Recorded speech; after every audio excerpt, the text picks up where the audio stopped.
अस्सलाम वालेकुम वरहमतुल्लाह। Dear friends, I hope आप सब ठीक होंगे, अच्छे से होंगे। तो ये चैप्टर जो है, this is the best chapter of your English. बहुत ही खूबसूरत चैप्टर है, बहुत ही अच्छा है।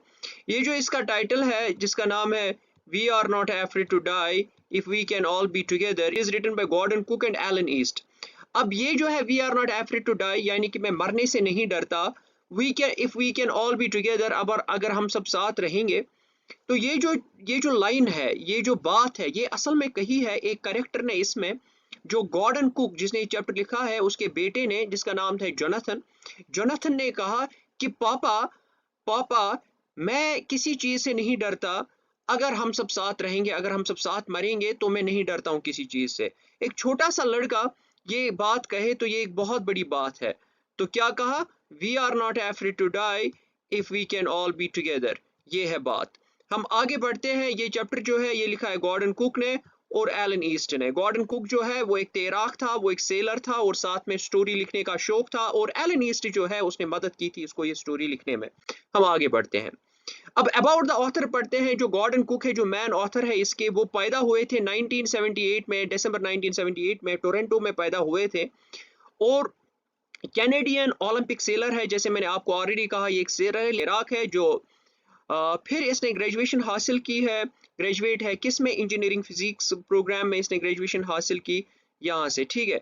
इसके बाद ही हैड बीन ग्रेट इंटरेस्ट इसको रहा है स्टोरी लिखने में। और साथ में क्या, साथ में एक और राइटर है जिसका नाम है एलन ईस्ट। वो एक लिटिगेटर थे। लिटिगेटर मतलब होता है लॉयर थे वो। और लॉयर के साथ साथ वो क्या थे, और एक मैनेजर भी थे और लीगल ट्रेनर भी थे वो। हम आगे बढ़ते हैं।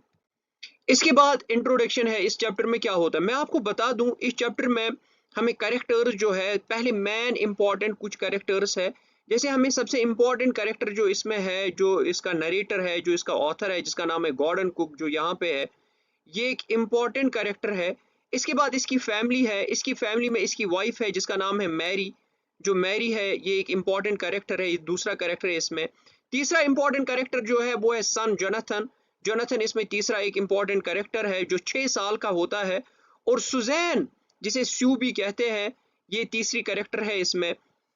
तो ये 3 कैरेक्टर्स है, इस 4 कैरेक्टर है इसमें, जो बहुत ज़्यादा इंपॉर्टेंट है। इनके अलावा 2 और कैरेक्टर्स हैं इनमें। एक का नाम है लैरी विजिल, एक और कैरेक्टर है इसमें जिसका नाम है हर्ब सिगलर। तो ये स्टोरी जो है, ये दिखाती है हमें कॉरेज। आपके पास हिम्मत होनी चाहिए और आपके पास स्किल होना चाहिए, जो गॉर्डन कुक हमें दिखाते हैं। इन्होंने कैसे पानी के साथ, जब ये समंदर में उतरे, इन्होंने एक जहाज में ये निकले घूमने के लिए। तो फिर समंदर के साथ इन्होंने कैसे जंग किया और वेव्स के साथ इन्होंने कैसे जंग किया, ताकि ये बच जाए उस समंदर की वेव्स से और उस समंदर के पानी से। 1976 में, जुलाई 1976 में, ये नरेटर जो है गॉर्डन कुक, और उसकी बीवी जो है, और उसका सन जो है, और उसकी डॉटर जो है सुजैन और जोनाथन, ये निकलते हैं इंग्लैंड से। इंग्लैंड से जब ये निकलते हैं, किस जगह से? प्लाईमाउथ से। तो वो चक्कर करने के लिए, वो राउंड द वॉयेज करने के लिए, वो समंदरी सफर करने के लिए, जो 200 साल पहले कैप्टन जेम्स कुक ने किया, कैप्टन जेम्स कुक ने किया था। पहली बार जो कैप्टन जेम्स कुक ने सफर किया था, वही सफर ये फिर से करना चाहते हैं। ये नरेटर जो है, जो 37 ईयर ओल्ड बिजनेसमैन है, और इसकी जो बीवी है, जो मैरी है, वो असल में ख्वाब उन्होंने देखा था पहले से ही। क्योंकि असल में इन्होंने अपने पैसे जमा किए और सोचा कि हम दुनिया देखें, क्रिएशन देखिए, अल्लाह ताला की क्रिएशन देखें इनकी। तो वो करने के लिए इन्होंने क्या किया काम, इन्होंने 16 साल तक प्रैक्टिस की समंदर में, 16 साल तक। और एक जहाज इन्होंने बनवाया और बनाया, जिस जहाज का नाम था वेव वॉकर, जो 30 टन था, ऑलमोस्ट 30,000 केजी, 30 टन, और 23 मीटर जो लॉन्ग था। 16 साल इन्होंने अटलांटिक ओशन में प्रैक्टिस की कि कैसे हम चलें, कैसे हम जहाज में, कैसे हमें वेव्स का सामना करना है, कैसे हमें समंदर में उतरना है, कैसे। ये सारी स्किल्स जो है, सी फियरिंग स्किल्स जिनको कहते हैं, ये उन्होंने अपने आप में इनकलकेट की, अपने आप में बसा ली। और उसके बाद इन्होंने एक जहाज बनाया, जो बहुत टाइम तक ये बना रहे थे।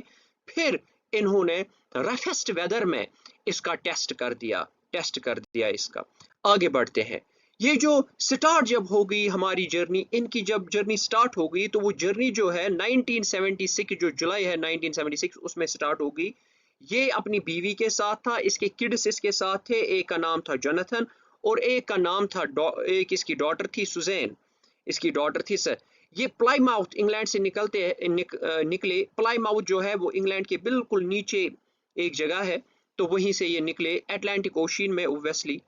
तो इनको क्या करना है, इनको पहले जाना है सीधे, इनको पहुंचना है पहले केप टाउन। केप टाउन कहाँ पे होता है, अफ्रीका के नीचे। आप वर्ल्ड मैप देखिए तो इंग्लैंड से लेके केप टाउन जाएंगे, केप टाउन से फिर ये निकलेंगे अफ्रीका में जो केप टाउन है वहां से ये निकलेंगे डायरेक्टली और फिर चले जाएंगे कहाँ पे, Australia.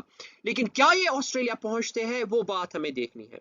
The initial period of 3 years journey, जो इस जर्नी पूरी थी, इसके जो पहले 3 साल थे, from west coast of Africa to Cape Town. तो अफ्रीका के वेस्ट कोस्ट से चल रहे हैं, इंग्लैंड से निकले फिर अफ्रीका के वेस्ट कोस्ट से जा रहे हैं नीचे और इसके बाद उनको पहुंचना है Cape Town. proves to be quite pleasant। obviously ये जर्नी जो है इसमें ज्यादा रफेस्ट वेदर नहीं है। दुनिया का सबसे खतरनाक समंदर जो है वो साउदर्न इंडियन ओशियन है। जब इनको अफ्रीका से जाना है कहाँ पे, ऑस्ट्रेलिया, तो वो सबसे खतरनाक ओशियन है, उसमें से उनको गुजरना है। लेकिन जहां से इंग्लैंड से जब इनको केप टाउन पहुंचना है, अफ्रीका पहुंचना है, तो वो उतना खतरनाक नहीं है, वो बिल्कुल प्लीजेंटली इन्होंने वो सफर निकाला। तो ईस्ट जाने से पहले यानी कि ऑस्ट्रेलिया जाने से पहले इन्होंने अफ्रीका में 2 क्रू मैन उठाए। एक का नाम था लैरी विचल, जो मैंने ऑलरेडी आपको कहा, और दूसरे का नाम था Herb Sigler. To help them tackle one of the world's roughest seas, the southern Indian Ocean. मैंने जो पहली कहा साउदर्न इंडियन ओशन बहुत खतरनाक है, तो उसको टैकल करने के लिए इन्होंने 2 आदमी उठाए, एक का नाम था लैरी विजल और हर्ब सिगलर। इसके बाद जब दूसरा दिन गुजरा, जब इट केप टाउन से निकले, strong winds and alarming waves हो गई, बहुत खतरनाक तेज हवाएं चलने लगी और बहुत वेव्स जो है ऊपर उठने लगी। और जब दिसंबर 25 हो गया, उन्होंने 3500 kilometre east of Cape Town निकाले थे।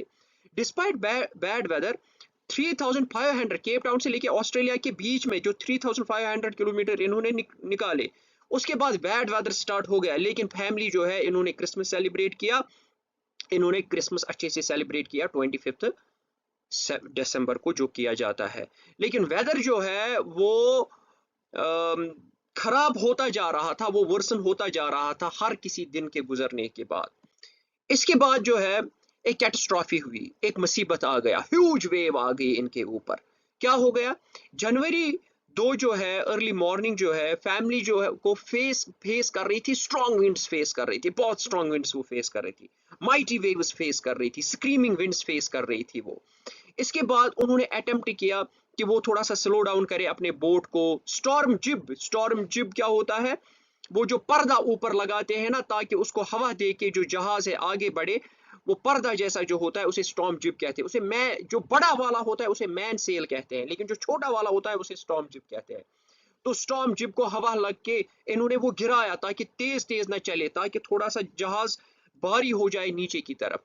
और उन्होंने क्या किया, लाइफ रैफ्ट ड्रिल, चूंकि वेव है, वेव ने हिट किया है, स्ट्रॉन्ग वेव्स है, अभी वेव ने हिट नहीं किया लेकिन स्ट्रॉन्ग वेव्स है, तो लाइफ रैफ्ट ड्रिल कर रहे हैं और प्रिपेयर किया खुद को कि कोई भी सिनारियो से लड़ने के लिए। और खुद के ऊपर इन्होंने जैकेट्स लगाए, वो जो तैरते हैं पानी के ऊपर। इसके बाद जब लेट शाम हो गया, एक परफेक्टली वर्टिकल, बिल्कुल ऊंची वेव जो लगभग 15 मीटर ऊपर थी, ह्यूज ट्रेमेंडस वेव जो है, उस वेव ने इनके जहाज को हिट किया और नरेटर जो है वो बोट से नीचे आ गिरा। उसने एक्सेप्ट किया अपनी अप्रोचिंग डेथ को उसने एक्सेप्ट किया। उसने किया ओके मैं मरने वाला हूँ। वो उसका होशो हवास खो गया और जो बोट है वो ओवरटर्न होने लगी ऑलमोस्ट। और इसके बाद जो है लेकिन फिर से वापस आ गई वो बोट। तो नरेटर जो है पता नहीं कैसे पानी में गिरा, फिर वो बेहोश था, पता नहीं उसे होश कैसे आया फिर, और फिर वो आ गया अपनी गॉड रेल्स को पकड़ के, वो वापस बोट पे आ गया। लेकिन उसकी रिब्स टूट गई, उसकी जो रिब्स है वो टूट गई और साथ साथ में उसके माउथ में जो बहुत सारा खून आने लगा। तो ये परेशानी हो गई इनको।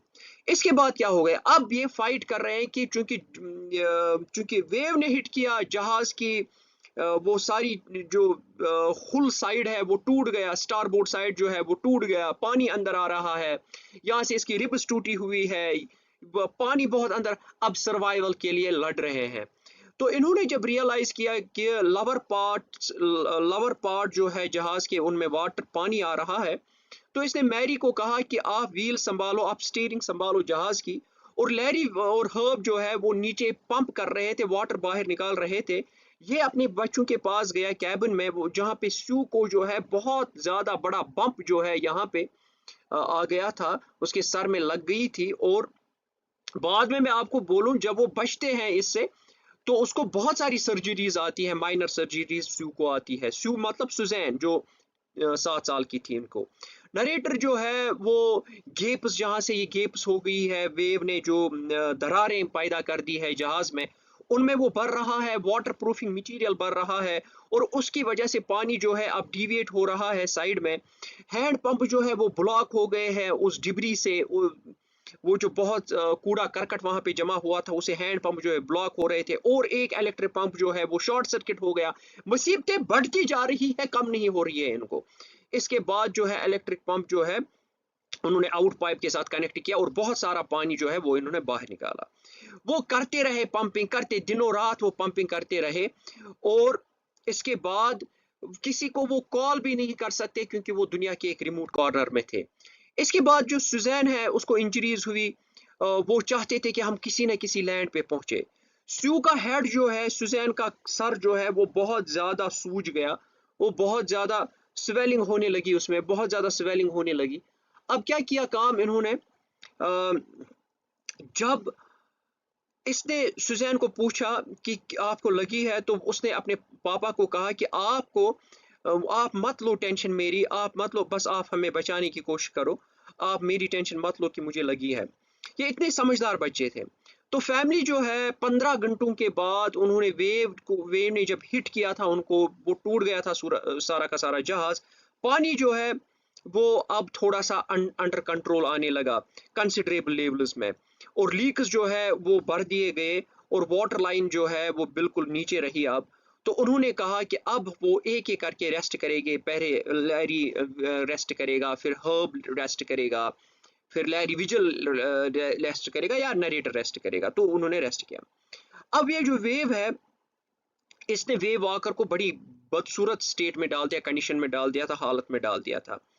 तो इसके बाद क्या था, अब ये सोच रहे थे कि ये इस कंडीशन में नहीं है कि ये ऑस्ट्रेलिया पहुंच सके। ऑस्ट्रेलिया बहुत दूर था, अभी तो इनने 3500 ही किलोमीटर निकाले थे केप टाउन से, ऑस्ट्रेलिया तो बहुत दूर था। अब इन्होंने क्या किया काम, ये सोचने लगे कि हम एक आइलैंड पे जाएंगे, जिस आइलैंड का नाम है आइल एम्स्टर्डम। आइलैंड पे जाएंगे, जो एक साइंटिफिक बेस थी, लेकिन जो आइलैंड था वो बहुत छोटा था, एक पिन ड्रॉप की तरह, एक बहुत बड़े समंदर में एक पिन ड्रॉप की तरह था वो।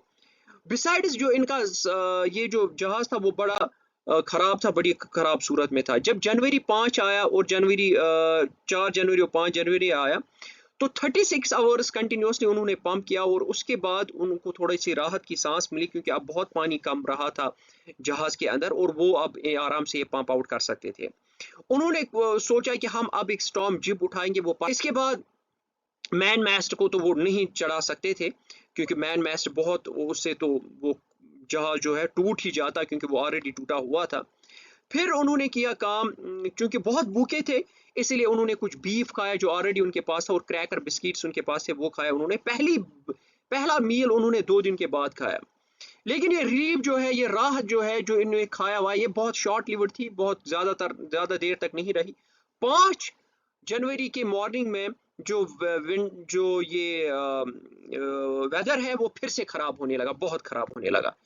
इसके बाद क्या हो गया काम, हम देखते हैं कि जोनाथन जो है, जो इसका बेटा है, वो कितना, जोनाथन जो है इसका बेटा जो है, वो कितना क्या है, वो कितना कोरेजियस है। हाँ, वो कितना कोरेजियस है, और स्ट्रगल जो है नरेटर ने कैसे की। हम देखते हैं कि वो नरेटर कंफर्ट करने गया अपने बच्चों को, तो बड़ा, इसका बच्चा जो है जोनाथन, वो बड़ा फियरलेस लगा। वो अपने बाप से कह रहा है कि we are not afraid to die, हम मरने से नहीं डरते, if we can all be together, अगर हम सब साथ रहेंगे। तो नरेटर जो है ये सुन के अपने बच्चे का, उसके अंदर एक डिटर्मिनेशन आ गई, उसके अंदर एक खुद मुख्तारी आ गई, और उसके अंदर वो एक जज्बा आ गया, और उसने कहा कि मैं इस समंदर के साथ लड़ूंगा। उसने किया काम, नरेटर ने स्टार बोर्ड साइड जो बड़ा टूटा हुआ था उसको पहले प्रोटेक्ट किया, उसको पहले अच्छे से उसमें कनवास डाल दिया, बहुत सारी चीज़ें उसने की। फिर उसने क्या किया काम, उसको एक मॉरल सपोर्ट मिला, जो उसे मॉरल सपोर्ट मिला अपने बच्चों से, उसने अपने एफर्ट्स को जारी रखा, और वे वॉकर को उसने सेल कराया स्टॉर्म में से सेल करवाया। और फिर उसने क्या किया काम, उसने एग्जैक्ट पोजीशन कैलकुलेट की कि कैसे हम पहुंचेंगे वहां पे।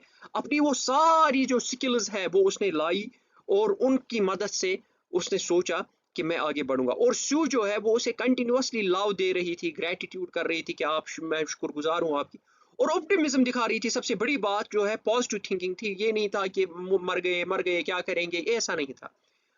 हालांकि लैरी जो है वो लैरी को कहता है 180 मीटर आप घुमाओ। लैरी तो बड़ा कन्विंस नहीं लगता है, लेकिन उसने उसे कहा कि अगर हम लकी होंगे तो वो हम जरूरी आइलैंड पे पहुंच जाएंगे। इसके बाद अल्टीमेटली उनको विक्ट्री मिल जाती है। फाइनली वो पहुंच जाते हैं आइल एम्स्टर्डम पे इवनिंग में। और उसके बाद नरेटर जो है उसकी खुशी के कोई कोई कोई बाउंड्स ही नहीं है, his his joy knows no bounds, बहुत खुश हो जाता है। जोनाथन उसे कहता है कि आप दुनिया के सबसे बड़े अच्छे कैप्टन हो और सबसे अच्छे डैडी हो। और उसके बाद वो ऑफ शोर पे उतर जाते हैं, और वहाँ के इनहेबिटेंट जो होते हैं वो उनको अच्छे से को लेते हैं। जब वो आइलैंड पे उतरते हैं, जब वो लैंड पे उतरते हैं, तो नरेटर जो है उसके थॉट्स होते हैं बड़े चीयरफुल है, ऑप्टिमिस्टिक होते हैं।